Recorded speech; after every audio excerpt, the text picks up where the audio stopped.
ሰላም ጤና ይስጥልኝ ውድ የሐሴት ስፖርት አድማጮች፣ ትናንት የተደረጉ የቻምፒየንስ ሊግና የዝውውር መረጃዎችን ጨምሮ ሌሎችም ስፖርታዊ መረጃዎችን ይዤ ቀርብ ያለው በስፋት የማስደምጣችሁ ይሆናል። አብራችሁን ቆዩ።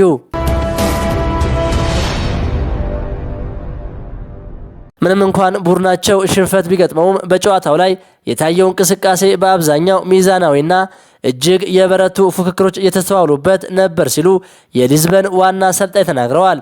አሰልጣኙ አክለውም የኳስ ቁጥጥር ድርሻን በተመለከተ ሁለቱ ቡድኖች ተቀራራቢ ስታቲክስ እንደነበራቸው ገልጸው ይሁን እንጂ ስፖርቲንግ ያደረጋቸው ጥቃቶች እጅግ አደገኛና ግብ ለማስቆጠርም እጅግ የቀረቡ እንደነበሩ አጽንኦት ሰጥተዋል።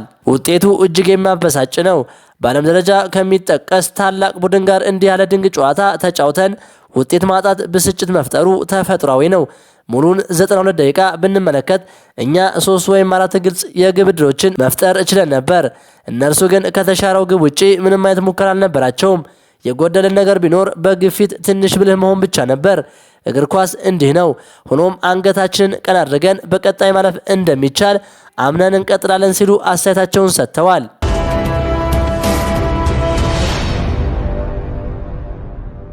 የሻምፒየንስ ሊግ ዋንጫን እንደምናነሳ 100% እምነት አለኝ ሲል ዴቪድ ራያ ተናግሯል።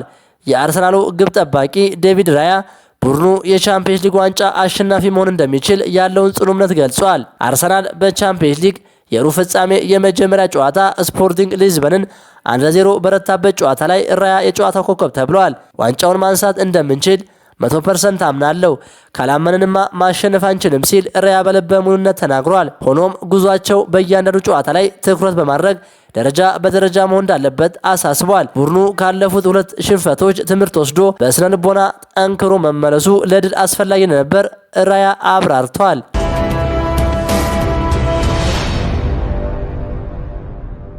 ሴስክ ፋብሪጋዝ የዩናይትድን አሰልጣኝነት ለመረከብ ፍላጎት አለው ተብሏል። በሌላ በኩል ማይክል ካሪክ ቋሚ አሰልጣኝ እንዲሆን ከፍተኛ ድጋፍ እያገኘ ቢሆንም በአንድ የክለቡ ባለስልጣን ዘንድ ጥርጣሬ እንዳለ ተዘግቧል። ይሁን እንጂ ካሪክ በደጋፊዎችና በተጫዋቾች ዘንድ ያለው ተቀባይነት ከፍተኛ ነው።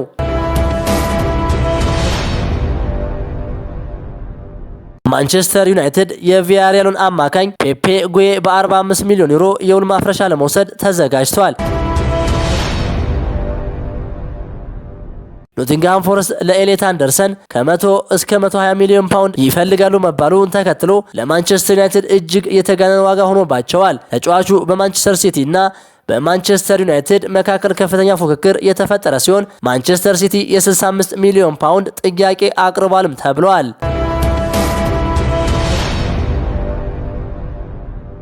ሪያል ማድሪድ፣ ማንቸስተር ዩናይትድ፣ ቼልሲ፣ ኒውካስል፣ ፓሪስ ሰን ጀርመን እና ናፖሊ የ18 ዓመቱን የወርደር ብሬመን የመሃል ተከላካይ ካሪም ኩሊባሊን በቅርብ እየተከታተሉ ይገኛሉ። በተለይ ቼልሲዎች በዚህ የጀርመን ከ21 ዓመት በታች ብሔራዊ ቡድን ተጫዋች ልዩ ፍላጎት አላቸው። በእድገቱም እጅግ ተደንቀዋል። ከተጫዋቹ ወኪል ጋር ግንኙነት ቢጀምርም በክለቦች መካከል ግን እስካሁን የተደረገ ውይይት የለም። የወርደር ብሬመኑ ስፖርቲንግ ዳይሬክተር ክሌመንስ ፍሪትስ ተጫዋቹን አሳልፎ ለመስጠት ከ40 እስከ 50 ሚሊዮን ዩሮ የሚጠጋ ከፍተኛ ሂሳብ እየጠየቁ ይገኛሉ ሲል ስካይ ስፖርት ዘግቧል።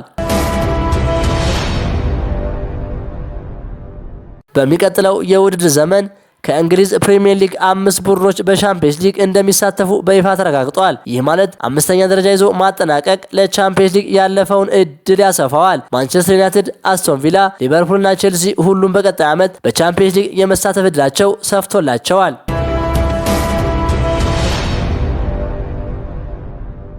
ትናንት በተደረጉ ቀሪ የቻምፒየንስ ሊግ የመጀመሪያ ዙር ጨዋታዎች ፒኤስጂ ሊቨርፑልን 2-0 በማሸነፍ ፓሪስ የበላይነቱን ይዟል።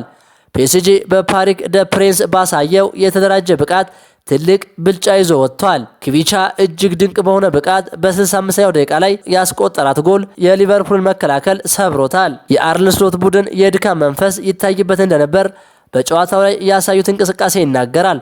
ቨርጂል ቫን ዳይክ በመከላከል ረገድ ጥረት ቢያደርግም ቀዮቹ የማጥቃት ብቃት ጎሏቸዋል። የፈረንሳዩ ኃያል ክለብ ፒኤስጂ በፕሪሚየር ሊግ ክለቦች ላይ ያለውን ፍጹም የበላይነት ቀጥለውበታል። ባለፈው የውድድር ዓመት ያገኘውን ሁሉ ሲረታ የቆየው የሉዊስ ኢንሪኬው ስብስብ ዘንድሮም ለእንግሊዝ ክለቦች አልበገሬነቱን እያስመሰከረ ይገኛል። በአሁኑ ወቅት ከእንግሊዝ ክለቦች ጋር ባደረጋቸው ያለፉት 6 ጨዋታዎች አልተሸነፉም። 2-0 መሪነት ለፒኤስጂ ጥሩ ቢሆንም በአንፊልድ የሚጠብቃቸው ጨዋታ ቀላል ባይሆንም በሚቀጥለው ሳምንት በአንፊልድ ስራቸውን ካጠናቀቁ በሁለት የውድድር ዘመናት ውስጥ በተከታታይ 4 የጥሎ ማለፍ ዙሮች ላይ የፕሪሚየር ሊግ ክለቦችን በይፋ ከውድድር ያስወጡ ይሆናሉ።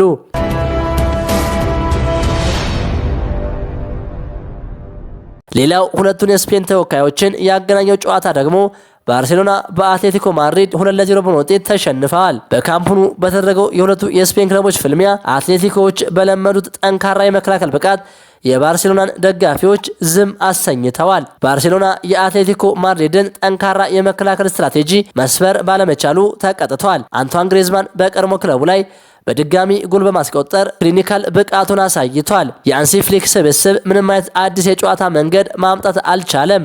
በ2 ጎል ተበልጦ ወደ ሜትሮፖሊታኑ መጓዝ ለባርሴሎና እጅግ ከባድ ፈተና ነው።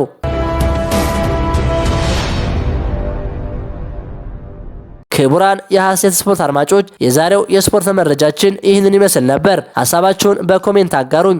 ለሌሎችም እንዲደርስ ሼር አድርጉት። ቸር ተመኘን።